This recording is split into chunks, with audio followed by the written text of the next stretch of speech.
तुम्ही पण असे प्लॅस्टिकच्या वस्तू फेकून देताय का? तर असं करू नका. हे ॲक्च्युली आत्ता सध्या खूप चाललं आहे की प्लॅस्टिक हे शरीराला घातक आहे. त्याच्या सहवासात आलेले अन्न खाऊ नये. पण कोणतं प्लॅस्टिक हे समजून घेणं खूप गरजेचं आहे. ॲक्च्युली ह्याच्यावर असे साईन्स असतात प्रत्येक डब्यांवर. हे एक साईन खूप महत्त्वाचं असतं. कोणत्याही डब्यावर जर हे साईन असेल तर ते तुम्ही डबे निश्चिंतपणे वापरू शकता. कारण ते फूड ग्रेड क्वालिटी सगळ्या टेस्टमधून पुढे आलेलं असतं. त्याच्या संपर्कात कुठलेही फूड आले आणि ते खाल्ले तर चालतं. त्याचा काही प्रॉब्लेम नाही. पण त्यातल्या त्यात सुद्धा असे वेगवेगळे काही साईन्स असतात. जसं की आता हे मायक्रोवेव्ह सेफ साईन आहे की हे फक्त म्हणजे ह्याच्यात तुम्ही गरम पदार्थ मायक्रोवेव्हमध्ये गरम करू शकता किंवा गरम पदार्थ भरू शकतायत.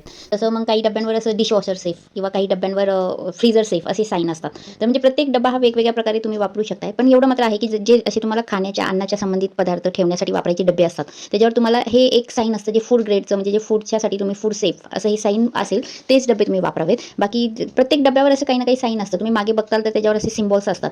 तर ते बघूनच डबे वापरू शकतात. कारण आता प्रॅक्टिकली पाहिलं तर तुम्ही असं प्रत्येक डबा काचेचा किंवा स्टीलचाच वापरावा असं होऊ शकत नाही. त्याच्यामुळे हे प्लॅस्टिक आहे ते फूड सेफ असतं आणि खूप टेस्ट करून ते आपल्यापर्यंत पोहोचवलेलं असतं. तर ते वापरणं योग्य पण आहे. पण ते वापरण्यासाठी तुम्हाला ही काळजी घ्यायला लागते. ती काळजी घेणं फार महत्त्वाचं आहे. तर तुम्ही असे सिम्बॉल बघून पाहिजे ते डबे वापरू शकतात.